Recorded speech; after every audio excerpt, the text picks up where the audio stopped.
भोर तालुक्यातील रस्त्याप्रश्नी पुणे जिल्हाधिकारी कार्यालयासमोर सुप्रिया सुळेंचं ठिय्या आंदोलन न्याय मिळेपर्यंत मागे हटणार नसल्याचा निर्धार व्यक्त. इतिहास संशोधक इंद्रजीत सावंत धमकी प्रकरण थोड्याच वेळात प्रशांत कोरटकरच्या जामीन अर्जावरील निकाल येणार. कोरटकरचा कारागृहातील मुक्काम वाढण्याची शक्यता.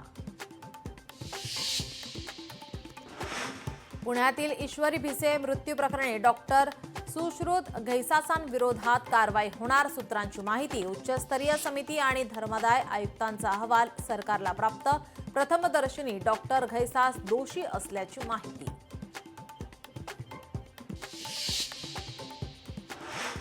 रिझर्व्ह बँकेचं नवं वर्षातील पहिलं पतधोरण जाहीर. व्याजदरात कपात झाल्याने सर्वसामान्यांचे ईएमआय कमी होणार.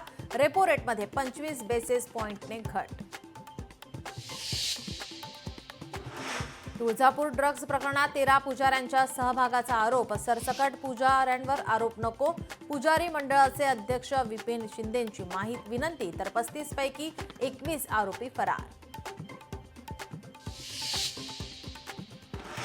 गोदावरी नदीच्या प्रदूषण मुक्तीसाठी नाशिकमध्ये मनसे आक्रमक. रामकुंडात उतरत मनसे पदाधिकारी आणि कार्यकर्त्यांचं आंदोलन.